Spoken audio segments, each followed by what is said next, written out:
gentlemen, it's time for the Schmoedown Rundown. Introducing first, Frankie Janisch, and the host of the Schmoedown Rundown, Brad Gilmore. What's up, Movie Trivia Schmoedown fans? It is Frank here. You don't see Brad because he's off doing WrestleMania stuff out in Nolans, or however you say it. I don't know. So I will be the host this week, and we got Chris Clark, our producer extraordinaire. He's joining me today. How are you doing, Chris? This is going to be fun, Frank. This is the second week in a row. This is going to be amazing. I feel like this week has a ton of news that you're probably going to get into. This week is jam-packed. We miss Brad. He's probably having a lot of fun with Booker T. Yeah. But right now, let's rock this sucker today. It's going to be a fun episode. We got a lot of news. I had to write it down. It was too much. But first things first, now if you're a Patreon supporter and you support the Schmoedown through Patreon, they have a monthly giveaway, and for the month of March, the Patreon giveaway recipient is all the way from Austria. His name is Ulrich Reisenbauer. I hope I said that correctly. He's all the way from Austria. Congratulations. You will be receiving a Schmoedown poster. It's the one with Cody as Spider-Man and Lon as Doc Ock. And if I'm not mistaken, Chris, someone else is in that poster. Yeah. That's hilarious. I'm glad you chose that. So congratulations once again to Ulrich Reisenbauer. You'll be getting that in the mail hopefully sometime soon. Again, thanks a lot for supporting the Schmoedown through Patreon. And if you haven't pledged your support through Patreon for the Schmoedown, consider it. It helps out the show. It helps out us even, I guess, a little bit, hopefully. And again, thanks a lot for all your support through the Patreon. We are going to be doing not the very first, actually. It's going to be the second ever live rundown. We're going to be doing it here on SK+. So if you normally watch on YouTube, it's going to be here next Friday. And it's going to take place, I think we're going to start airing 2 hours after the second part of Free For All ends. So let's say the video released at 4 p.m. and then it was over by 6 p.m. Then at 8 p.m. we would start. That's just an example. I don't know the exact start times of the match, but that's how it's going to go. It just gives people leeway to get in there. Right. And so Exactly. And then, not to mention, we are going to have a couple guests on that live show. We for sure will have the winner of the free-for-all, and then we will also have the MVP of the free-for-all. The MVP is the person who lasts the most rounds, and, well, I guess theoretically, the winner and the MVP could be the same person. Will that happen? I don't know, but off-air, me and Chris were talking about this. What if the winner, who gets a title shot, is also named the MVP who lasts the most round? They get a number one contender shot. So that means they would have both of these things to use whenever they wanted, and I came up with a really fun scenario that what if the person who wins a free-for-all uses their number one title shot first, wins that, and then they go play the title, and let's say they lose the title match, they can automatically rematch with their free-for-all title shot, and then have an immediate rematch for that title. That would be an insane series of events. I don't know if that would happen, Chris. I think it could happen theoretically. like once Robert Meyer Burnett wins the free-for-all, which he will, trust me, he is going to win this. I hope he's in it though. He could theoretically go for the Inner Geekdom belt, but also save that in case anything this could honestly work for anybody's favor. You could be probably number whatever it is, 48 in the actual countdown, and you can probably get your title shot, and you might actually last the longest, because who knows how long people will last in this free-for-all. This is 48 people. That's a lot of waves, a lot of questions, and a lot of stamina. So you know what? I can't wait to see what happens, because I can just tell that this free-for-all is going to be one of the most unpredictable, surprising events we're ever going to see in this show. So I love your thought process. Absolutely. Because I didn't even think about that. Yeah, when I thought about it, I was like, holy crap, they could be the same person. And that would be nuts. And then you have these series of events using their title shots and number one contender shots. But anyways, enough of that. Another bit of news is that you may have heard earlier in the week from Christian on his carpool and the announcement on Collider that They have their own network now, podcast network. This show, The Rundown, will also be moving over to that network underneath the Movie Trivia Schmoedown feed off of Podcast One, Collider Podcast Network. We're all coming together. Even the boys over at After Schmo becoming Collider Afterthoughts. Jay and Ryan, they're going over there as well. So that's going to be a really fun time here, moving over to that feed and just be involved in the Collider family and all that. It's really good stuff here. And then I think we need to talk about another live event, Chris. This was also announced just this past week. The next Schmoedown live event has been announced. The date is set for June 2nd. It's going to happen again at the El Portal Theater, not the El Capitan. I said that last time, and that was completely wrong. It's a completely different theater, guys. Brianne let me know that immediately on Twitter. So it's again at the El Portal Theater, June 2nd. That's a Saturday, folks, so no excuse not to come out to this one. It's on the weekend. Have yourself a nice weekend in LA if you're driving in. And then those matches were also announced. The undercard. It's hard to believe this is the undercard, Chris. It's a three-way number one contender match, Star Wars number one contender match between Alex, Damon, Scrimshaw, and Knapsack. Chris, holy crap. That is a stacked trifecta of Star Wars knowledge I've ever saw one. Like, if you think that the Iron Man match between Whitwer and Knapsack was anything, those three guys, if Knapsack included, know they're Star Wars. So that is just going to be a crowd pleaser because most people in that audience are probably Star Wars fans, and who knows what happens and what that audience will feel like and the energy in that. Because look, the first live event we actually witnessed, like on the actual channel, was the Celebration live match, and that crowd was boisterous. That crowd was loud. The energy in that room was so palpable that you can tell through that screen how much energy, and the atmosphere of that room was so immense. I can't imagine how much energy this match will have in that intimate of a theater. So again, I talked about it with Roka. It'll feel like a rock concert once again, and I can't wait. After that fatal 5-way last year, we saw Scrimshaw and Damon duke it out. I was like, we need to see them in a head-to-head match. But then the Schmoedown, the powers that be, said, no, we're going to one-up that. We're going to give you Damon, Scrimshaw, Knapsack, number one Star Wars contender match in a live setting. It's going to be great. Cannot wait for that one. June 2nd again, folks. And then the main event, half of this card was announced. Half of this matchup, I should say, was announced. It's going to be the Shire Wolves, Clark, and Rachel Cushing are going to be taking on someone that has yet to be announced. Whoever's announced, it's kind of almost, I'm going to say almost irrelevant because, look, everyone's going to be there for the Shire Wolves.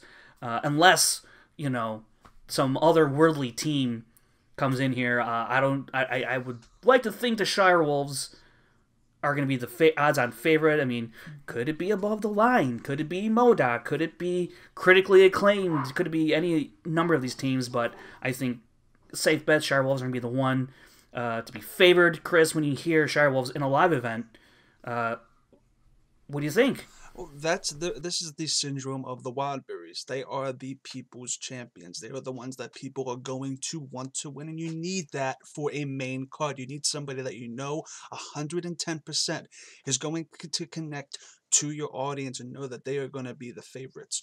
Who they are going up against, actually, in my opinion, doesn't necessarily matter. You have Rachel Cushing and you have Clark Wolf, both people who are huge fan favorites and who will certifiably make your card that much, pun intended, classy. Like, let's say, I actually think Critically Acclaimed is kind of out the window right now because of their announced match against Superhero News, which we'll get to. But I feel like MODOK is a good shot because Matt Atchity and Gray Drake are also really, really good on the stage. It could be Above the Line if they, for whatever reason, lose to the Patriots. I could see that. It could be Chris, top 10. Chris, it could be the Patriots if they in fact lose to Above the Line. That would be insane. That would be amazing. JTE again at the live event. I mean, that could happen. Yeah. And then you just briefly did mention that Superhero News is now playing Critically Acclaimed. They replaced Top That for whatever reason, and that's fine. All we know now is that Critically Acclaimed will be playing Superhero News. Superhero News had a pretty decent debut. I was really excited to see Top That and Critically Acclaimed, given the history that we know from Top That. They've been in some interesting matches, Clammy Hands, for instance, and then you have Critically Acclaimed highly touted with Bibiani and Seibold. So looking to see them get up to a good start. But what are your thoughts when Critically Acclaimed is no longer playing Top Dad? Well, I'm actually very relieved. Like, look, I said this when it was originally announced, is that as much as I love Bibbs and I love Whitney and I root for them and I think that they're the greatest team ever, it was kind of unfair to have them go up against somebody who was once a #1 contender with a bunch of wins on their belt and a lot of experience. As much as I love Critically Acclaimed, they've only played 2 matches. And as much as I think Superhero News' debut was good and it was great, it's going to be great to see Bibbs and Whitney get an easy win to their record. Wow, I cannot wait for this. You can light me on fire in the comment section. I don't care. Big sigh to you. I don't give a crap. But I feel like Critically Acclaimed just needs this. It needs more experience. It needs to build. And I feel like once Bibbs and Whitney can get their ground and momentum going, this year is going to be the year of Critically Acclaimed. So I feel like Christian made the right call in giving them this match because it's still going to be a competitive match. But I can't wait for the pigs to go to the slaughter and for Critically Acclaimed to eat that ham. So it's going to be great. I used to think the singles league was the most stacked division we have in the Schmoedown, but when you look at teams above the line, Charlotte's Critically Acclaimed, Patriots, it's top that even, top 10. I mean, it is crazy out there. One thing I did forget to mention at the top when we were talking about the live Schmoedown for Free For All, after the parts, there's going to be 2 parts for Free For All. After the first video, check back at the Schmoedown Rundown Twitter feed at Schmoedown RD. Myself and Patrick Campbell, we did an instant reaction analysis, if you will, there at the studio. So go check that out just for an instant reaction between videos.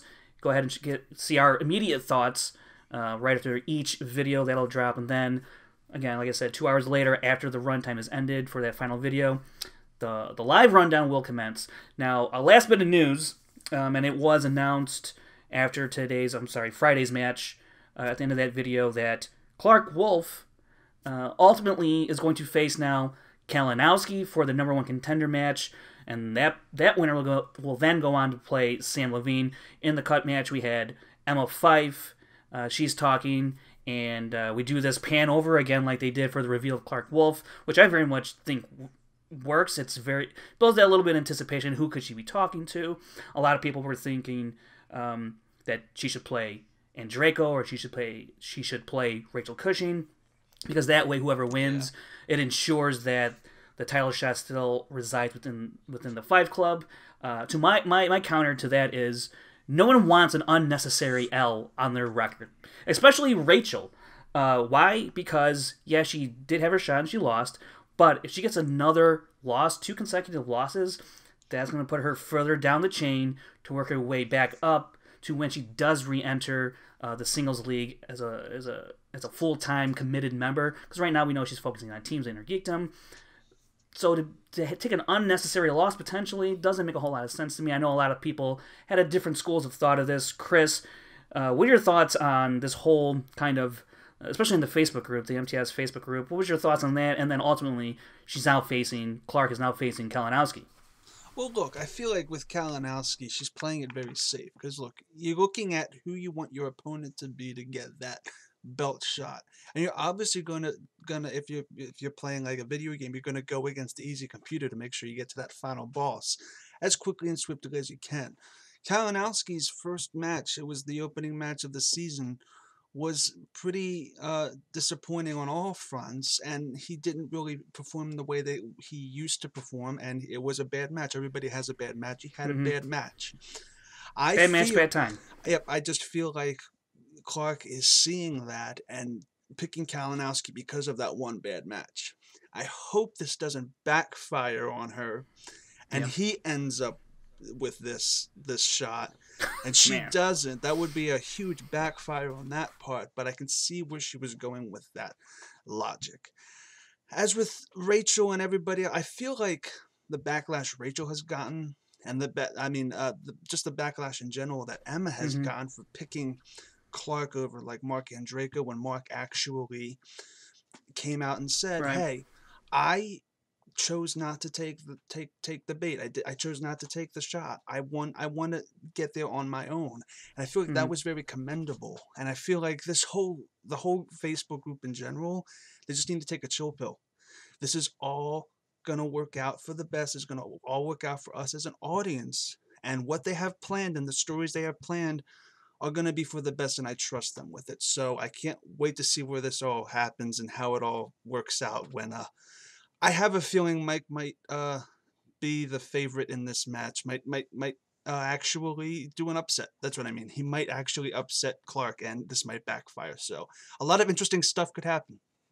Right, and one of the other points I brought up in the group this past week was that what if Rachel and Andreka were not able to be picked by Emma because they reside within the faction, and the stipulation was that when the manager who wins the Manager Bowl gets to pick someone from their faction to contend in a number one contender match. If Emma tried to pick Rachel or Andreka, that's now awarding 2 people from your faction number one contender match. And you automatically get like somebody to contender in your faction. It's not fair. I get it. Yeah. Right, and then my follow up is then why even play that match? Why? Because you could theoretically, and I wouldn't.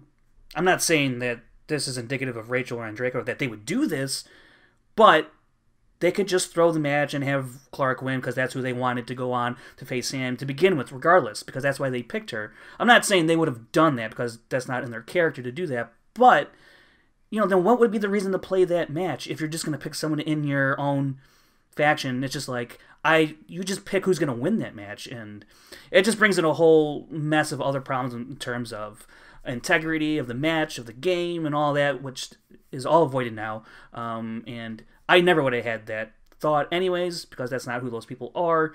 But again, it's just another kind of counterpoint that I was throwing out there. It just wouldn't be fun for the story. It just wouldn't. Yeah. It would be a waste of time. It would be a waste of expense, because every match you got to look as a budget. And if you're going into this thinking from a money perspective and what you're getting from the Patreon, that's a waste of resources, because any outcome is going to be the outcome that would just be a little bit different than the other, but it wouldn't be enough to really change the league or change anything from that particular viewpoint. So I feel like it would have been a waste of time, and I feel like it's just self-explanatory that they just wouldn't have done that. Yeah. Yeah, and so there's a variety of reasons why I don't think they should have done that. I'm glad they didn't do that.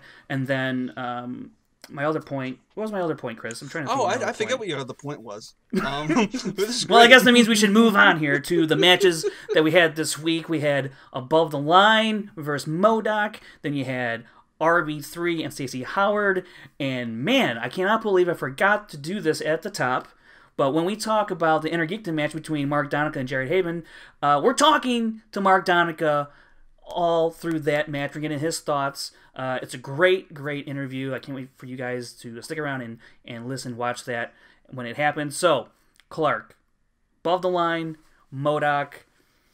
This is a highly anticipated match. MODOK, we haven't seen them in quite a while. Above the Line's coming off a tough loss to the Patriots in Spectacular.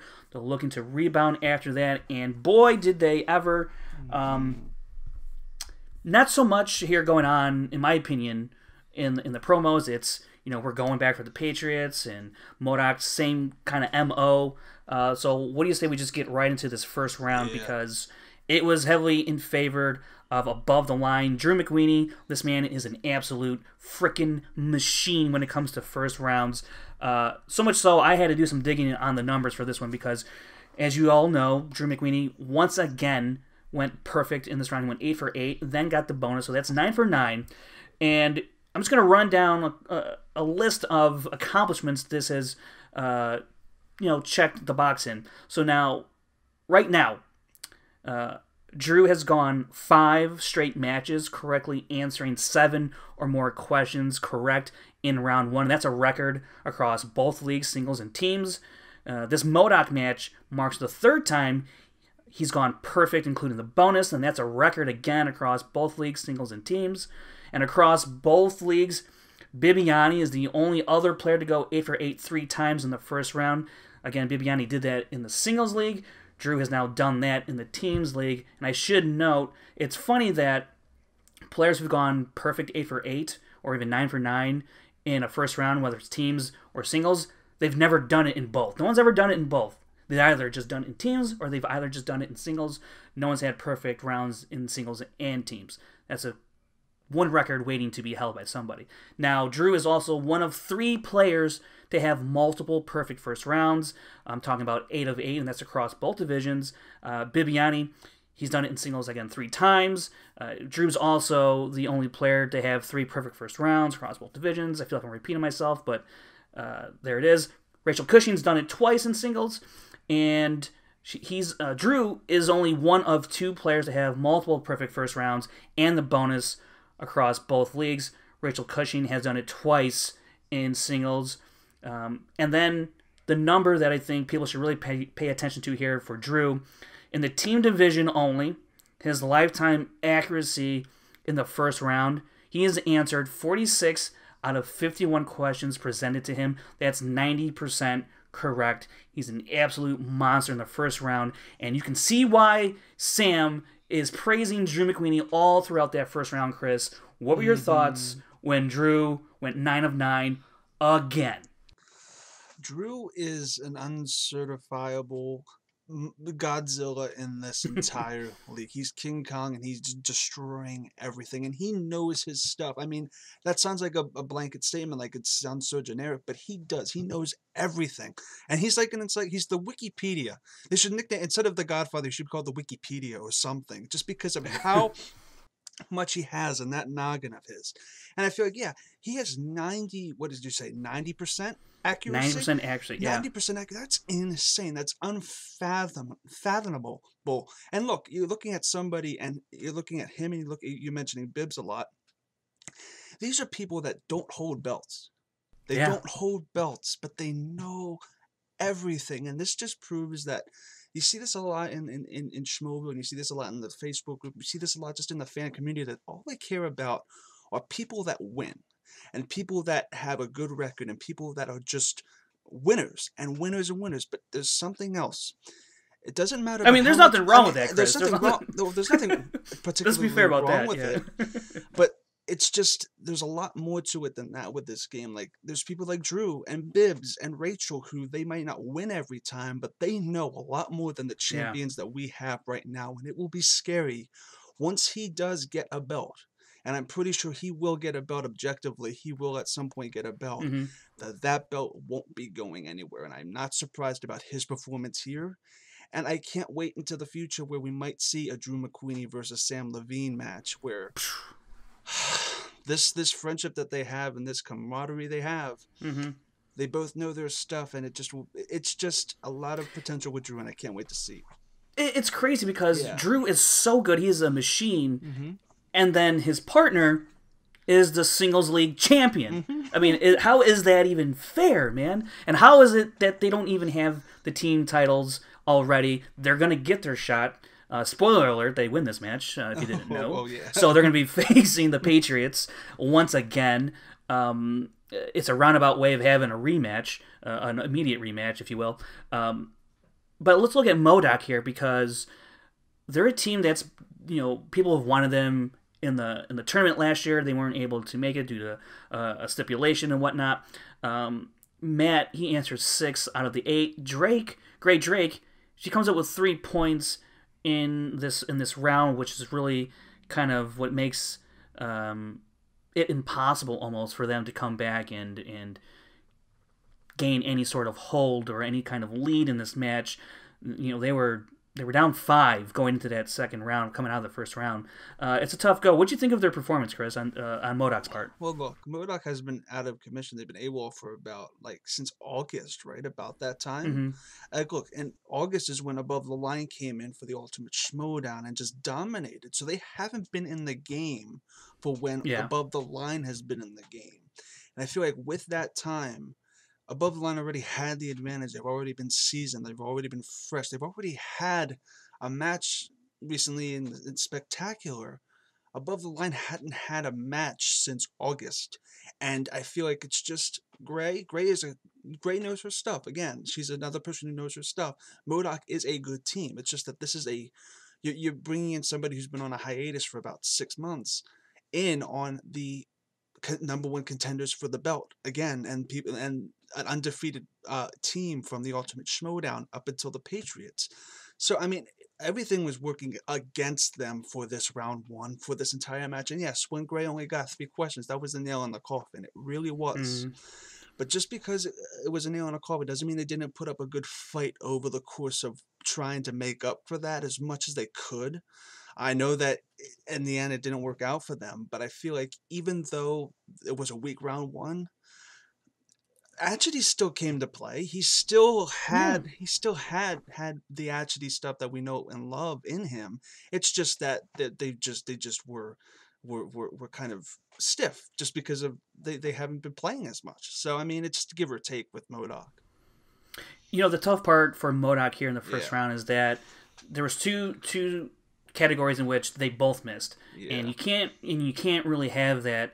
Whoever you're playing against, you at least need to pick up 1 point per question. You just have to. And had that happened, you know, it's 14-11, not 14-9. So that gap isn't as daunting mentally. I would like to imagine, because when you're down 5 to above the line, who coming into this match lifetime answering 82% correct. That is it could get to your very head. Scary. Yeah, and it could affect your performance in the other rounds. I think that's what happened. It was. And it's an atmosphere thing. And MODOK, they came into this match answering 67% of their questions. So there is a huge gap in terms of question accuracy, and it really reared its ugly head here right in the first round. But going into the second round, above the line, they are firm believers in deferring the spin. And they defer to MODOK here. They go first. They spin classics the first time, and they spin classics again.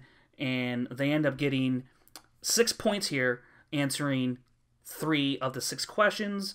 Above the line was able to capitalize on 1 of the 3 missed questions for 1 point. So they didn't get hit too hard here, but they just did not have the performance they needed to have in the second round. And when I say that, I mean, they needed to go perfect, and it just wasn't there for them. They had a multiple choice, didn't work. They tried not going to multiple choice, taking some shots here because that's what they needed to do halfway through this round. It wasn't working out for them.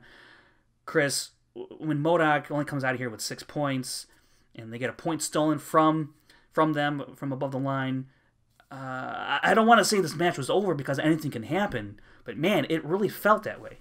It was over when Gray only got the first 3 questions in round 1, in my opinion. That's subjective. But in round 2, they're lucky. They're absolutely lucky that above the line only stole 1.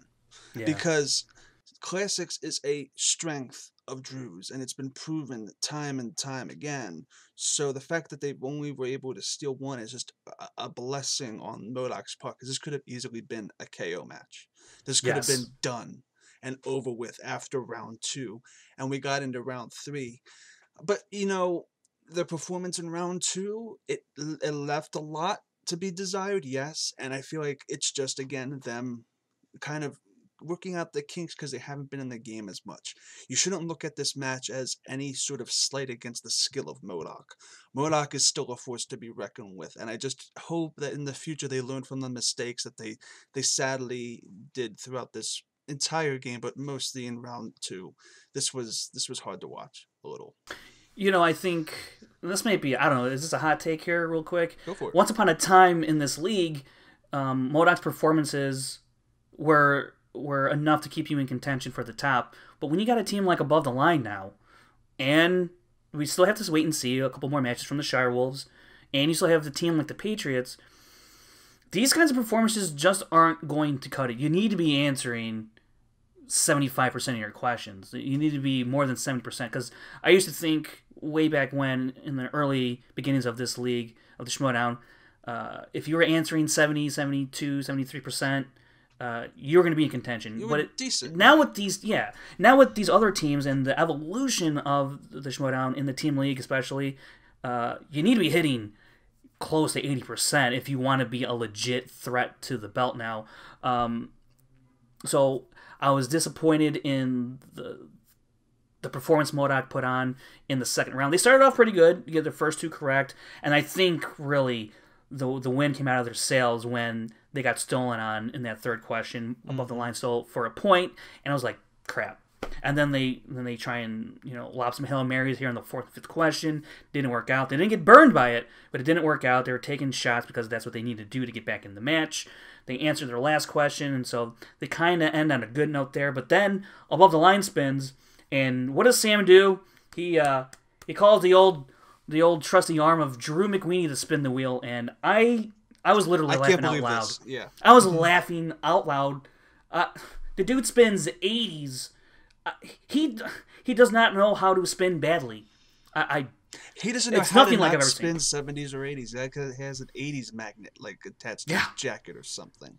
I feel like he's got some sort of like the wheel rigged, and he hits a button and it just automatically stops on whatever category he wants because he landed on 80s. However, they didn't do as well as I think they should have done, or they think they should have done, because they walk away with 8 points here. They missed 2 of their 6 questions, but they started off hot answering their first 2, go into a little bit of a lull on the 3rd and 4th question.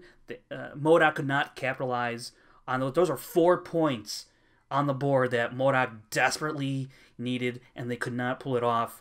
And then above the line caps it off in the 5th and 6th question, earning an additional 4 points. So they're up ahead 23-15. I mean, you said it before, Chris. MODOK was in serious danger of being knocked out, and they were until that 3rd question when above the line was unable to hit. I thought they could have went to multiple choice there, and then they could have still been in the hunt to knock them out. But that didn't happen there. I think they went for the knockout right there and then.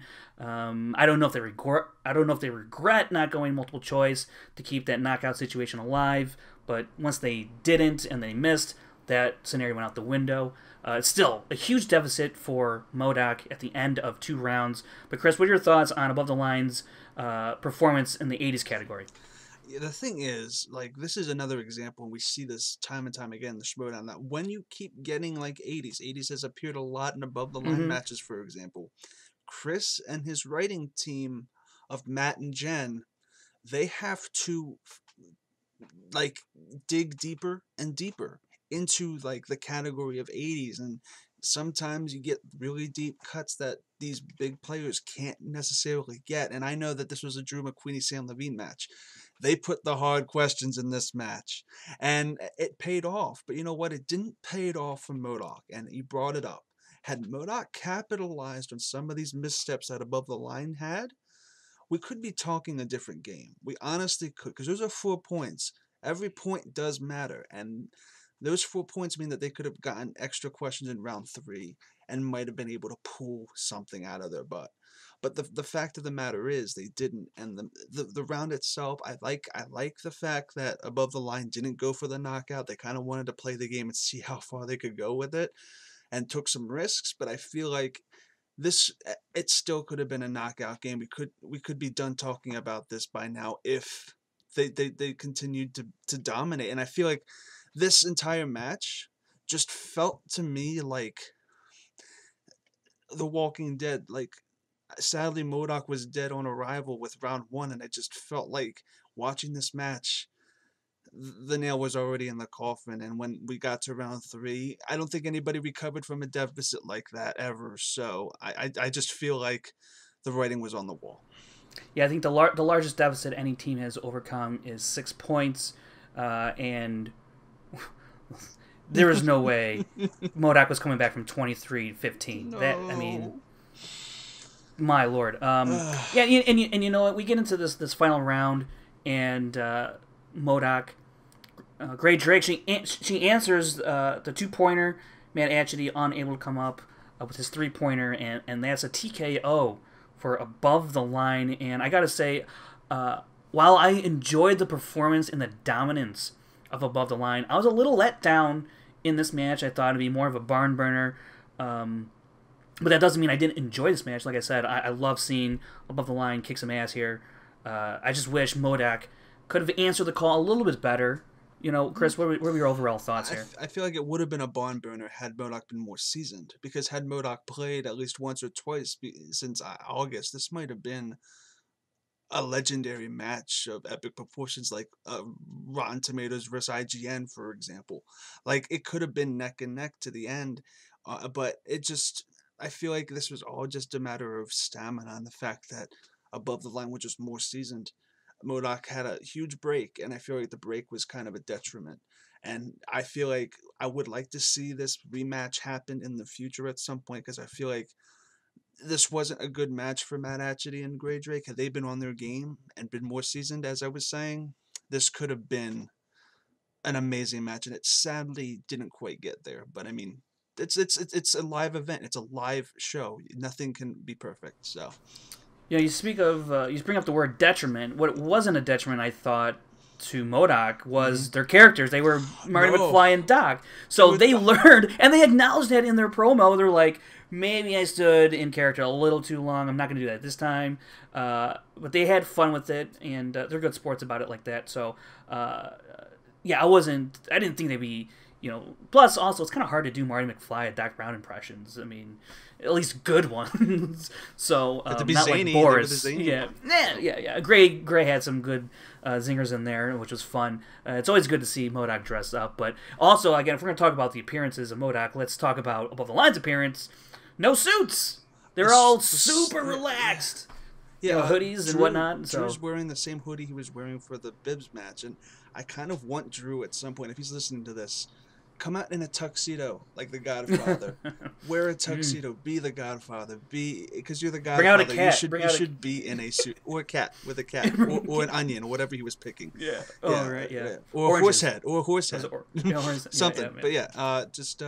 But I don't know if I like the lax look of Above the Line. I prefer the suit look, but if that's what they want to go for, more power to them. Well, yeah, because in the match they said, we'll put on our suits when we play for the title. Yeah, so that's true. I mean, Above the Line, I think, is feeling themselves a little too much, maybe. I don't know, but they deserve it. They earned it. They're phenomenal. So now, coming out of this match, Above the Line is going to face the Patriots for the second time. I don't know if the Patriots can keep pulling wins out of their rear end time after time after time. You have to think the 10th match for the Patriots, the 8th title defense for them. Can they do it again? I just don't know. When you see a performance like this from Drew, and look at Sam wasn't even at peak Sam Levine level as we've seen him in the past. So, and that's the crazy thing. Sam, while somewhat pedestrian 5 points in that first round, he is more than capable of hitting all 9 questions. And so Drew, even if he has an off day, what an off day for Drew is?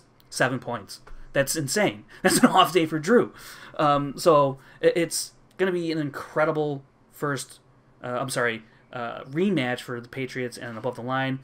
And look, history shows that if you get a lead after that first round, the odds are in your favor that you're going to walk away with a win. So, and because there's just a lot of points to be had. 16 points, potentially 18 points to be had in that first round. It's a lot of points. And so, it's going to be... You thought the first Patriots Above the Line was highly anticipated. This one tops them all. It even tops the third matchup of Patriots Top 10, in my opinion, because Above the Line is an absolute juggernaut, and if they don't win against the Patriots, I don't know what to do. I don't know what to do, Chris. I don't know what to tell these people out here. Well, look, like you're looking at Above the Line versus the Patriots. They came the closest anybody has come to defeating them. Yeah, and MODOK too. MODOK has too, yeah, but the accent killed that. But just in terms of just. Oh, Trek! They got the sudden death. I mean, that's true. Look, Patriots have won twice in sudden death. Yeah. So against MODOK and Trek. So I mean, like I said, they keep pulling these wins out of nowhere. Yeah, but then you're looking at Above the Line, and as you said, Drew, an off day for Drew, he gets 7 points in round 1. An off day for Rachel Cushing, she gets 6 points in round 1. Bibbs, 7 points too. JTE, an off day, he could get in the 5 range. for round one. Actually, that's just like his average. That's his average. An off day would be like 3. Yeah, and what's Jeff's average? Like what? It's not. I 7. think he's closer to 7. He's like 6. Oh, okay. He gets to 6 or 7. Yeah. Okay. Yeah. But you have JT there, and look, I feel like this match in particular, like you can only win so much until you do lose, and 10 in a row is unfathomable to me, just unrealistic to me. If they do that, they have to change the whole story or something, because this is getting ridiculous. And I feel like if they do win, which would be hilarious if they do win and they do beat Above the Line, I don't know where the hell Christian and everybody's going to put this story after that, because what is the magic of Above the Line then? Because I see Above the Line as a great team, but most people see them as the team to beat the Patriots. And if they lose twice to the Patriots, that whole notion is kind of gone in a sense. And it will be interesting to see where the story will form with them moving forward. But I have complete confidence that they're going to dominate. And I just hope that when the Patriots lose, they retire, because that would just be perfection. Right, let's jump into a very premature conversation here. If the Patriots do go 10-0, should they retire and just be like, we're the best there ever was, there's no point in doing this, we've beaten the proclaimed best team that there is out there twice, why should we even face them for a third time? They didn't want to face top 10 a third time, and they did, and they decimated, and well, that's another can of worms. Anyways, but if they beat Above the Line twice, why on earth would you want to tempt fate for a third time against Above the Line? I guess that's the only challenge left for the Patriots, is to keep beating these teams that are supposedly so great that are going to take them down. I don't know. I mean, I don't know what else can further the Patriots' drive to keep competing. I know it's kind of a, it's just insane, and it's kind of a good and bad situation to be in for the league, because it's like 10-0, undefeated, greatest of all time. But at the same time, it's 10-0. We beat everyone. What are we here for? Who else is there, and then, I don't know. It's just that the Patriots are every team's end game. And when you remove that end game, what is there fighting for if they actually do retire? What is the motivation for the teams in that league and the team league to move forward and to be better than everybody else if they don't have the undefeated team to strive to defeat? And I feel like if they do that, and if they do decide to retire after winning, it could be a huge detriment to just the atmosphere of that league in general, and I would not recommend that if you guys are listening I wouldn't recommend they retire either, just because when you get that next champion, it's going to be kind of a hollow title. You didn't beat the undefeatable, the champs.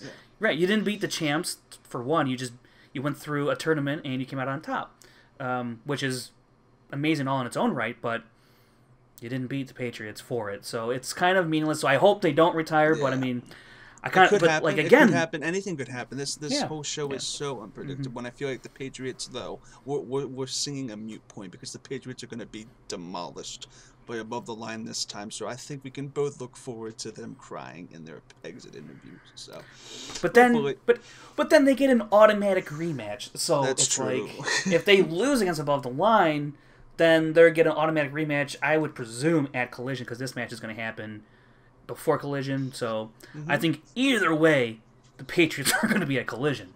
Yeah. So, all right. I think we've kind of went all around and through and every which way with that. Let's really quickly talk about the Sam Levine, Jeff Snyder end cutscene there. A little fun. One has a belt, the other has another belt, teams singles, so that was kind of a cute interaction, wouldn't you say?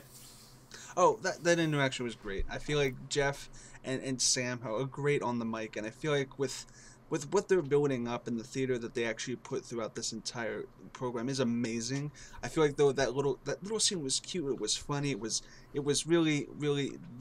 Sam and Jeff both have a great chemistry, and I can't wait to see the smack talk in that match going forward. So it's going to be a fun thing to see how that all plays out. Yeah, and the one thing I want to point out with this cutscene is that it's not so much like building for a story. It's just a little. No, it isn't. It's a little nugget. It's a little taste, a little something extra. And I like that, because not every cutscene has to be so dramatic. It doesn't have to start building on something. And you can have these time. little, that I can remember at least. Yeah, it's the first time that we've actually seen Sam and Jeff really interact like that. So it's actually good because throughout the entire season so far, we've had different people on the actual announcing chair announcing matches. It's great to get more players interacting that we haven't seen interact before. So I think overall it's great for the show itself. Yeah, I just think there's a little more life to it. And like I said, not everything is the... It's same thing with like the Donica and Emma Fife cutscene in the beginning in the kitchen. There wasn't really anything there, but it was something to look at, a little entertainment there for you. Again, not necessarily driving a storyline, but just something fun to watch. Interaction is all we need. Exactly. All right, so we had the Stacey Howard RB3 match. That was the undercard to the Donica Haven match, the Intergeekdom match. This was a Patreon match, so if you're a patron and you're at that tier, you saw this match last week, and now for everyone else, we see it today, or I'm sorry, Friday. I was really looking forward to seeing Stacy Howard compete again because she had a hell of a tournament. It didn't end the way she wanted to. She got KO'd by Crusher, but there's no shame in that really because Rachel's amazing. But I was really looking forward to seeing how Stacy Howard got this year started off. And RB3, we haven't seen him in quite a long time. I think his last match was against Matt Nost, if I remember correctly. Yes, it was. And that seemed like forever ago. And I love RB3. He does a lot of good stuff for this show, getting it up on the channel and whatnot. So props to RB3 for that. And he's a kid going to film school. Stacey Howard's been around the block in terms of the Schmoedown teams. She, again, like I said, in the singles tournament. So she's making her season debut here against RB3. Now Stacey Howard, she's been answering about 53% of her questions lifetime. RB3 actually a little bit higher at 56%. But Stacey Howard was a clear favorite here. She's on the outside of the top 10, looking in, trying to get into that top 10. And she had a pretty good match here. Let's start with the first round, Chris. It ends 6-5. RB3 had a pretty good showing. There's that Renee Zellweger. W. Yeah. They had that little kerfluffle there. And Stacey Howard really fought for that point to be taken away. What'd you think about it in that moment? Well, that moment made sense because, look, it would have been a huge moment in the actual Facebook group if that actually had any momentum for the actual win itself. But, it is a good fight, and I'm surprised that wasn't a challenge. I don't remember the challenge graphic ever coming up, so I guess that she got a free challenge off of that. But, RB3 himself, it's great to see RB3 back. They keep saying he's a film student. I was in that predicament. Everybody I know has been a film student. It's a hard life. It really is. You need to make sure you get your foot in the door somehow. And he actually successfully has gotten it. You have to give.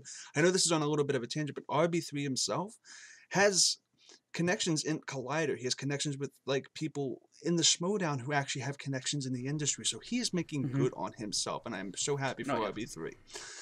The actual match, they both were decent. I don't think it was a terrible first round for either player, and I feel like they were very evenly matched. On the point of Stacy, it's great to see her as well because her last match she did get KO'd, and I felt a little bad about that.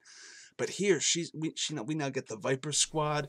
She's brought out by Janine. It's great to see her again, and Jay, and it's just awesome. And I think Janine challenged Emma to something at the start, which was really cool. I forget what it was off the top of my head, but it was a match. She just challenged her to a regular old match, and she accepted. And I feel Blondie, Blonde, and I feel like that would that's going to be interesting when that happens. So Emma has so much good story in this entire season so far. It's like Emma's season so far, and it's great. But oh my gosh, yeah, it really is. So but on the two players, they did a great job in the first round. There's really nothing bad that happened. It was a standard first round for anybody, and it was fun. So the Patriots got a really good start. So here's a little side nugget. I was actually there for that match, and sitting right next to me was we watched Aladdin, and then next day, fast forward to the match. First question, Aladdin, and I to spin again, gets Pixar, and he seemed pretty okay with it. He was like, we can do this, and he did go 4 for 4, but instead it was just for 5 points. He went to multiple choice 3 times. Do you think maybe RB3 should have took a couple more shots there? I feel like he should have, because he knew the Zurg question. Like he was asked. Yeah. I'm going off of memory. He was asked a Toy Story 2 question about Zurg, and he was about to say it, but he was like, "Nope, not making the same mistake as the first round. I'm going for multiple choice." Exactly. Had he actually used some repeats, I don't think he used any repeats in that entire match at all. He used one. He used one. Yeah, that was in the third round. Yeah, yeah.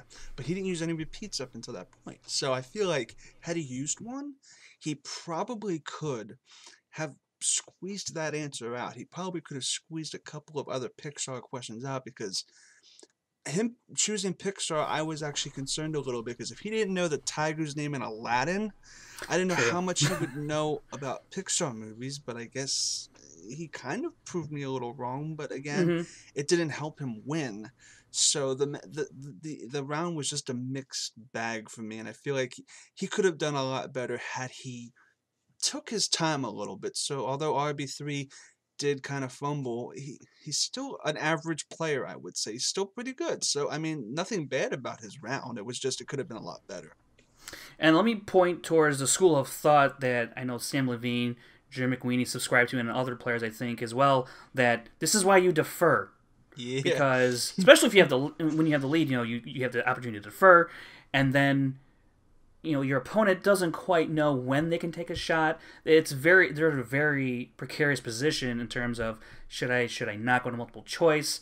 Had RB3 gone second, maybe he doesn't go to multiple choice if he's playing second on that Zerg question, right? Maybe he's like, I need to take the shot here because I do feel like I know the answer, and I can't really afford to play it safe because of what Stacey just did in her round, So I think this leads some credence to that school of thought. But let's go ahead and move over to Stacey Howard. She spins romance and sticks with it. She goes 4 for 4 as well, but she pulls out 6 out of possible 8 points. It's a very solid round from her, and she went to multiple choice a couple times, and she gets those 2 points combined together, obviously. What did you think of Stacey's performance? Was it what you're expecting? I mean, because romance, we don't really see that category a whole lot. No, we don't. I see that category, and I think she knew that, because again, I was saying earlier in the show that if you don't get a category that much, Chris and his crew don't really dig that deep. So she got a couple surface level questions like the Pride and Prejudice one, and I'm blanking on it. Going White Room for a second, she pulled something really deep out of her head. I forget what it was. Yeah. She sat there for like a minute or something, and she got it though, and that's playing the game. She knows how to play the game, and she researches, and she's like Brienne. We can't forget Stacey and Brienne, when they were working together at 6 Degrees, helped each other study, and we know how dedicated Brienne is to this game. I can't imagine how much she brought Stacey into that mindset. I want to point you towards this is through no fault of your own. You weren't on the show, but last season we did interview Stacey Howard, and I don't know if this was on the show or if this was off air when we were just BSing, but she's like, I don't really study. It's like either I know it or I don't. So, but that was then. I don't know if she has that. She still does that now, but I'm just throwing that out there. That could be a factor too. We don't know. Like, was that interview when she was with Jay? I don't. I can't remember off the top of my head, but you know what? It could be. But all I know is that she seems like she studied. To me, it does, just because of how much and the fact that her match with Ellis kind of proved that to me as well.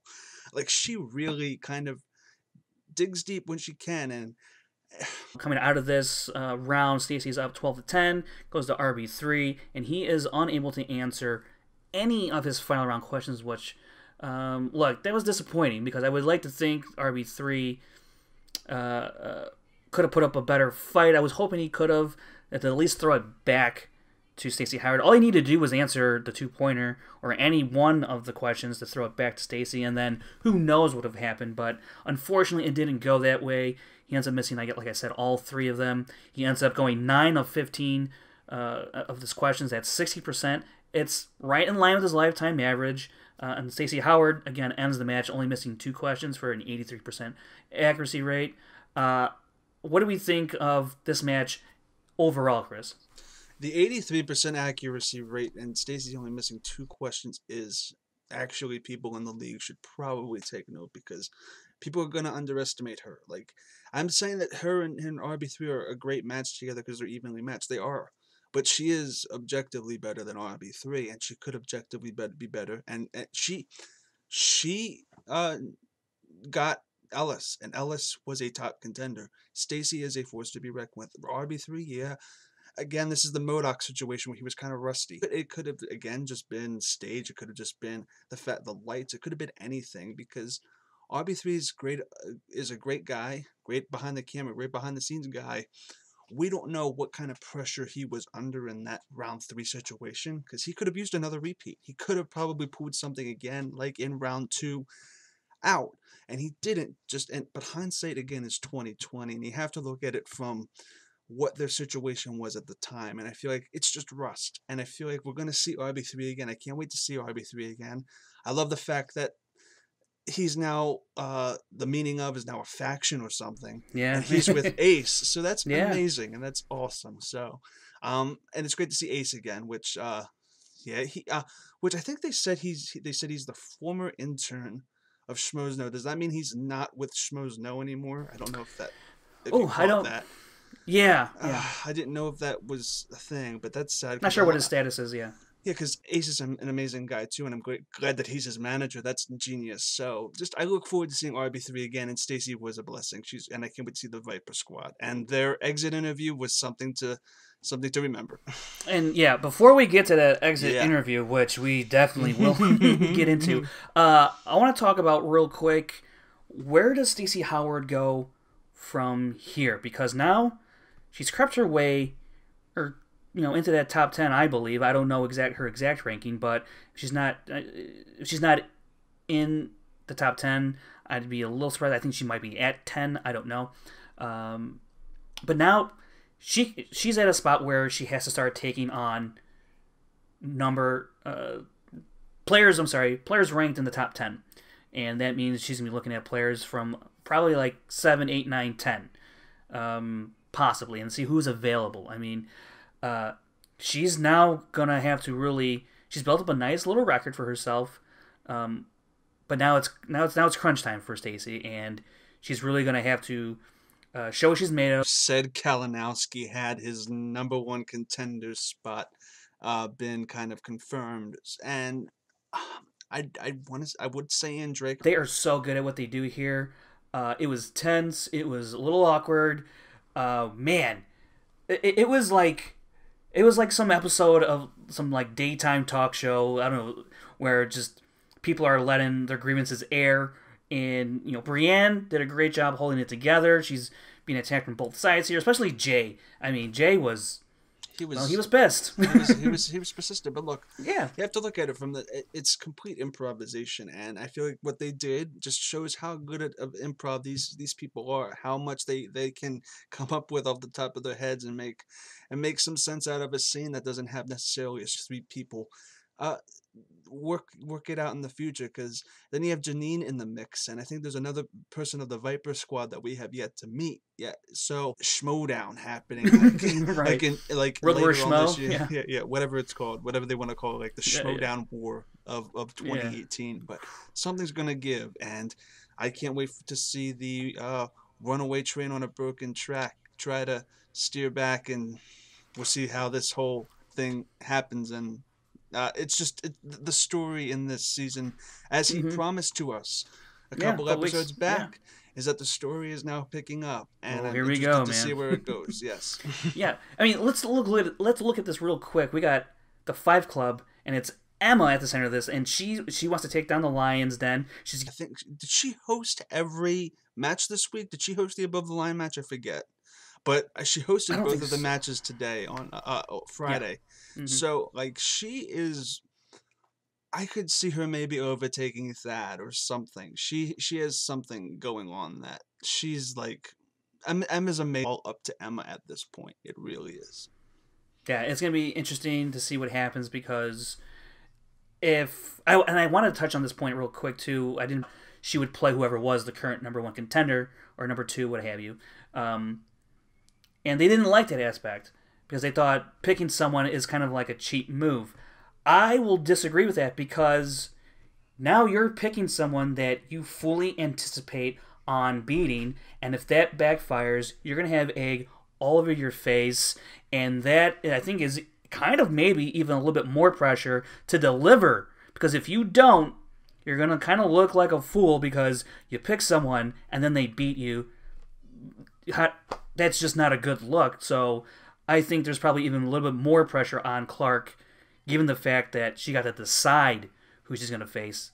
Because now she's fully expecting to beat this person. If she doesn't, it's just not a good look. She still has the free-for-all #1 contender of that to worry about on top of the belt itself. So this whole entire sequence of events with #1 contender stuff seems to be a lot of give and take, and it just, a lot of people are going to be able to get that belt, and it's going to be interesting to see where that is. It conceivable that the MVP of the free-for-all could use their #1 contender spot to challenge Clark to deny her a shot at Levine?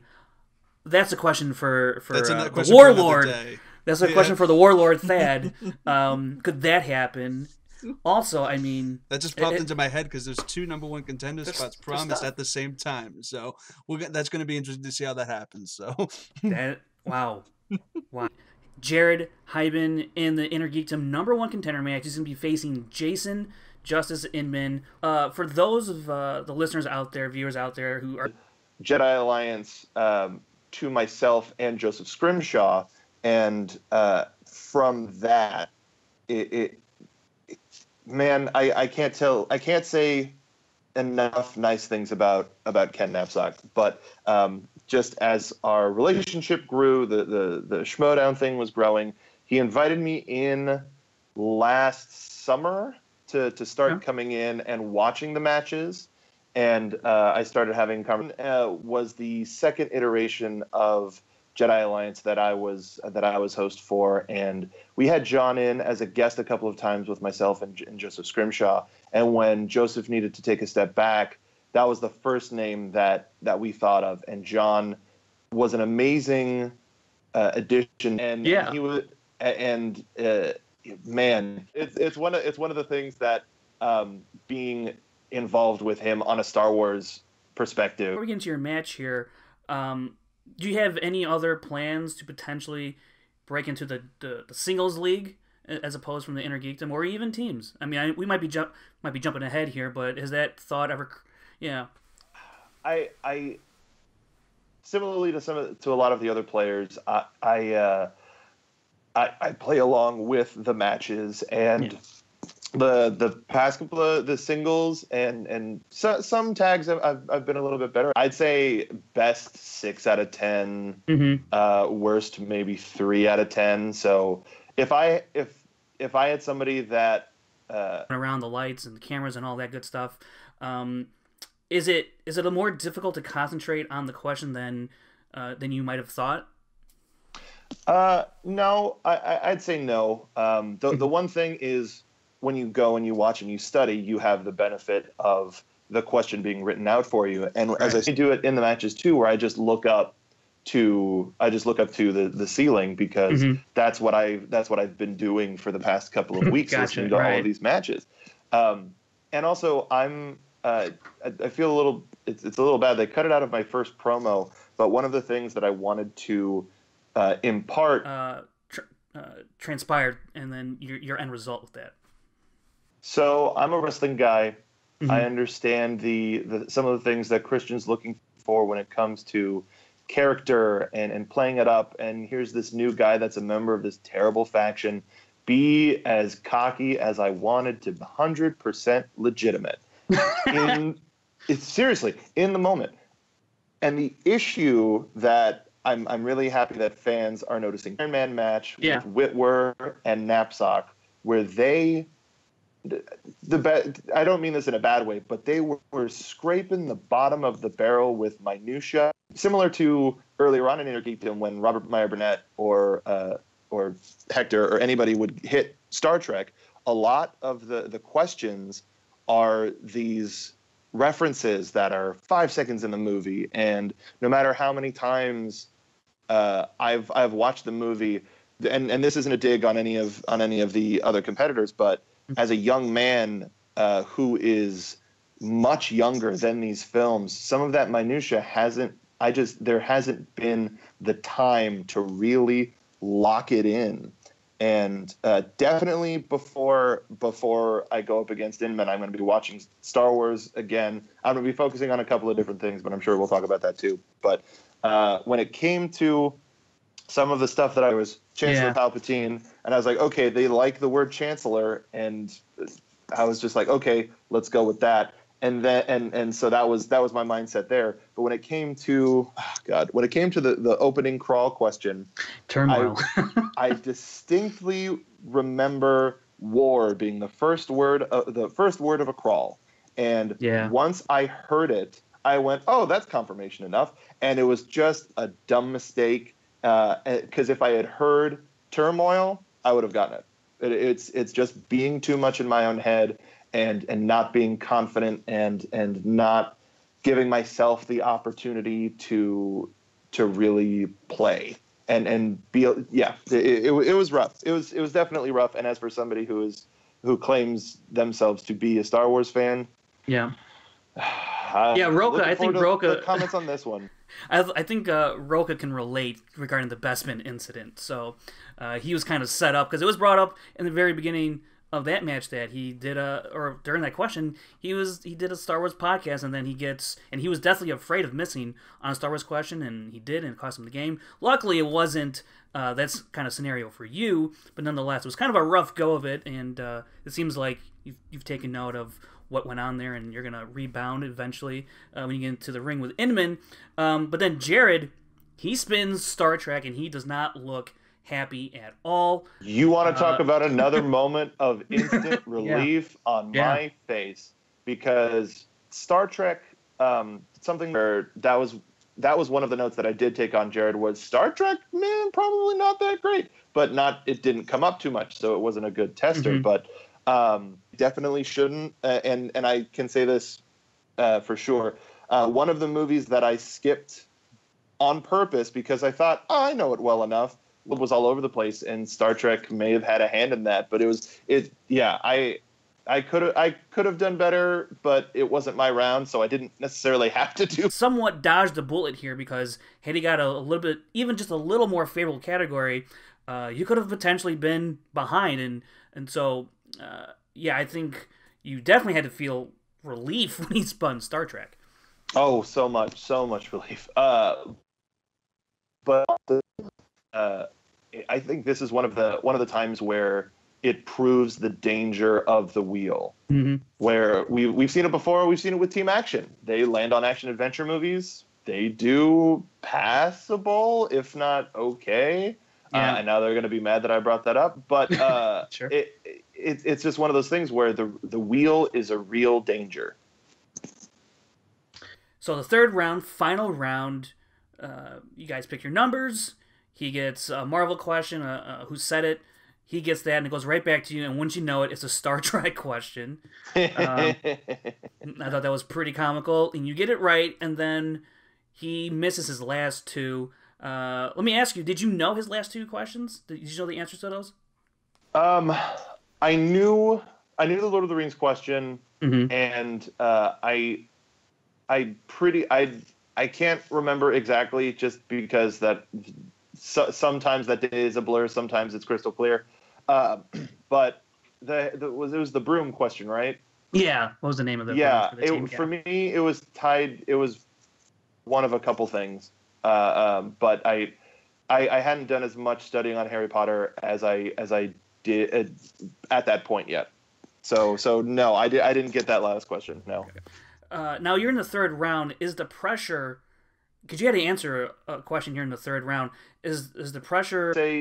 And it's something that I experienced in the Fatal Five-Way as well. Going into the third round with the point advantage is one of the most relaxing sort of a bit of a guarantee, because it's entirely possible that and round three questions are usually pretty rough, but the camera stopped rolling. I was in 100% Lion's Den mode. Mm-hmm. The second we started moving cameras around to do the end of match interviews, I ran over to him and I gave him a big old hug. And I said, great match. And we kind of did it a little bit more at the live show as well. Like it's one of my favorite things about it is, despite maybe not being familiar with somebody or their work or as a person or whatever. The thing that brings us all together is this celebration of nerddom, whether it's film, whether it's comic book movies, whether it's Harry Potter movies, whether it's Star Wars, whether it's the thrill of competition, you know? So the fact that we got this talking point to sort of start this conversation and this relationship is something that I won't trade. Now, does that mean that Jared and I talk on the phone every day? No, but it's one of those things where I may send him a direct message saying, "Hey, I'm gonna go crazy on you on Twitter for a little bit, so just be ready for that." Jared, I would love for him, and I'm pretty sure he's going to stick around. I would love for him to build up a little bit of a record, whether it's wins, losses, whatever. Whether he pulls a JTE and has a bad year and then comes back and starts dominating, or if he just starts winning. And I really want to test myself against Jared again, because this was our first encounter. He and I both, respectively, and I'll put myself in this category too.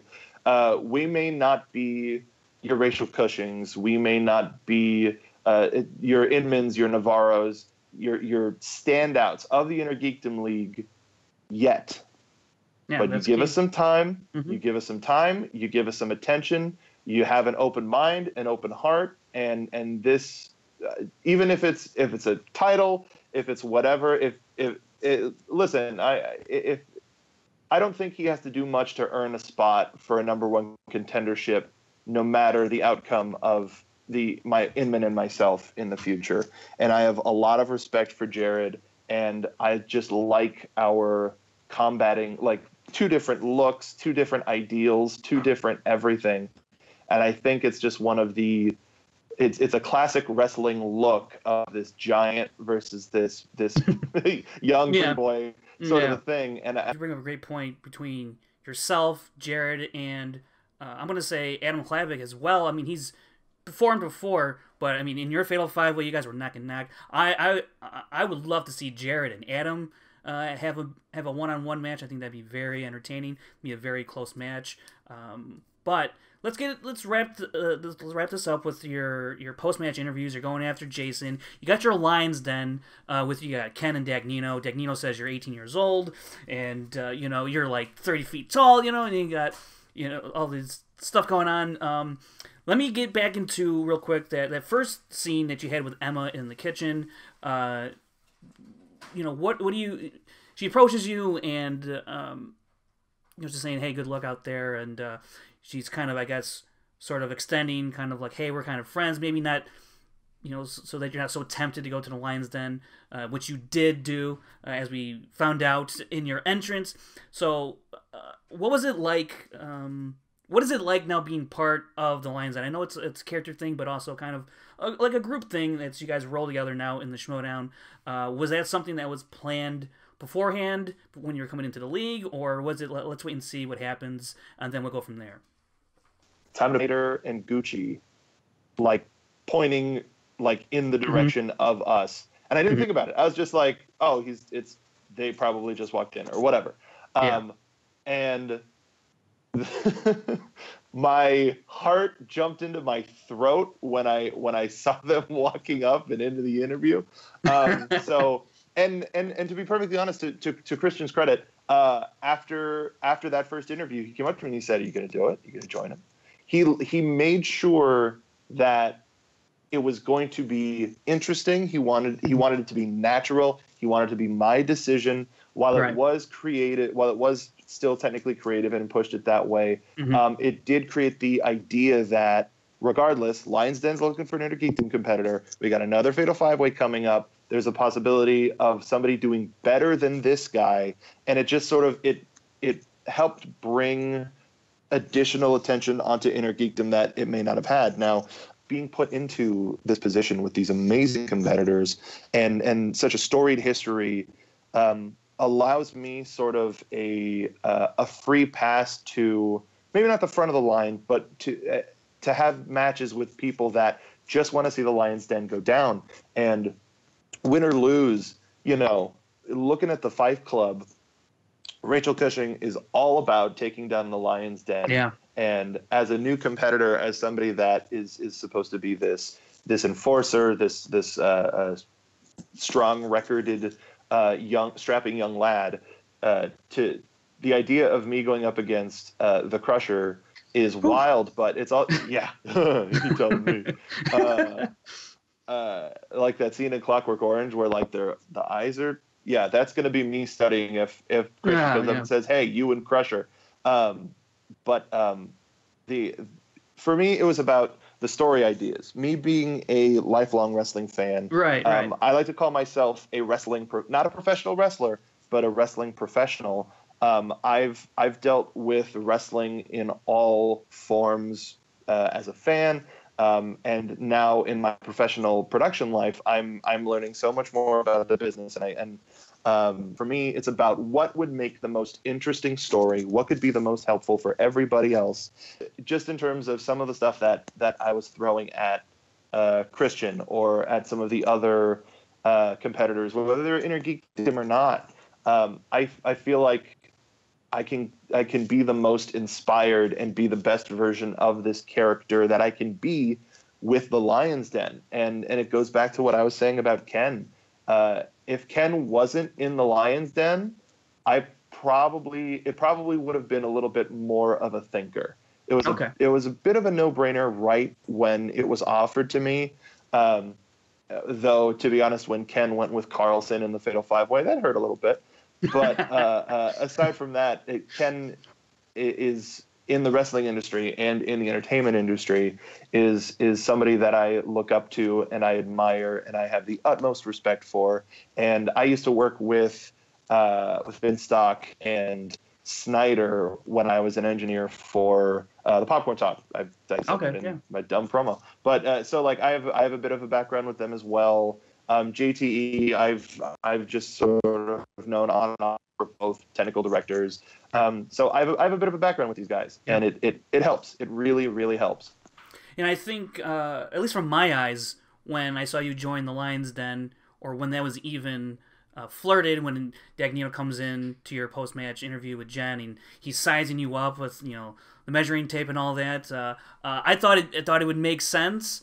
And it looks like it's gonna be a pretty good relationship between you and the other members of the Lion's Den, given your backgrounds and your histories together. So I look forward to seeing what other storylines develop for you and the Lion's Den in this Inner Geekdom division. But now let's preview just a little bit your big matchup, your big title match against Jason Inman. This guy went on an absolute tear at the end of last year. He rattled off numerous wins to get the title shot. He took down Hector Navarro. He is the champ. He's answering, according to my numbers, at an 80% clip. So he has very little weaknesses. We all know he's a big Trekkie. He's got a lot of DC knowledge, a lot of comic book knowledge in general. When you look at Jason Inman, how do you approach that match? What's your mindset? You have a strategy you're developing. What's it like when you say to yourself, I'm going to play Jason Inman for the title? Yeah, so coming away from the match and being like, I won, and then like be oh god, yeah, I won. The basic stuff that's on the wheel, and sort of just refresh anything that I may have only seen once, or stuff that I may not have seen. Like, I'm not entirely sure, but I don't know if I've seen Harry Potter and the Order of the Phoenix. I think I just played it on Lego Harry Potter, the video game, and and that doesn't have dialogue. It's just like pantomiming. So I think I'm gonna give that one a watch. Maybe, yeah. But then it's being able to plan ahead and especially acknowledging my weaknesses and my rushing in this last match and going, okay. I had an opportunity to really get ahead and even KO, not KO, but really get ahead of him, of Hyben if I knew Star Trek better. And Inman's a big Star Trek guy, so I'm going to focus a little bit more on Star Trek. I'm going to start like building spreadsheets and It's changing the way that I watch movies, and for better or for worse, that means I get to notice more minutia as quickly as possible.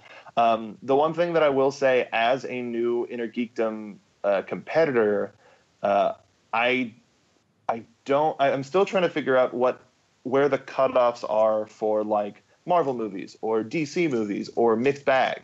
You know, like I heard a Hellboy question once. I heard a barbed wire question once. Yes. So it's.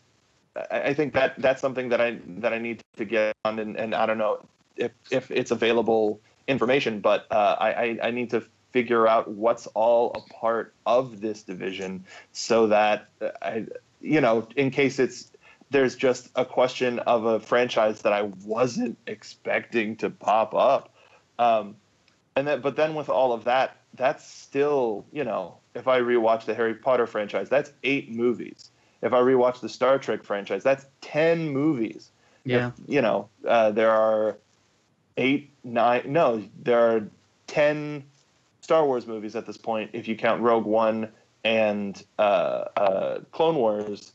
And depending on when this happens, if there are any solo questions, I mean, crap, It's one of those things where how much is over preparing, how much preparing is good enough, and is it okay to pull information without watching the movies? That's sort of the sweet spot that I'm trying to hit, is like 4 times in the theater in the first week. I know that movie pretty well. It's something like that, where if it's a big movie, if it's a new movie, if it's a fresh movie, and I have an opportunity to, Schmoedown, as important as it is, this isn't anybody's like be all end all. We all have jobs, we all have lives, we all have this, we all have that. Just in case, but I haven't been able to watch them. I didn't have the time to watch them on the plane. I didn't have this or that. So like I always try to have something with me. Oh, music as well. I'm Tori Full PT. If you are a movie fan or a pop culture fan, I recently with the final team that did Jedi Alliance, we need to do that. Can I announce that yet? No. Okay. So for wrestling fans, that's where a lot of my time has been. Enjoyed it as well. Once again, Mark, thank you for joining us here today. Thank you. It was a pleasure to be here. All right, that was our interview with Mark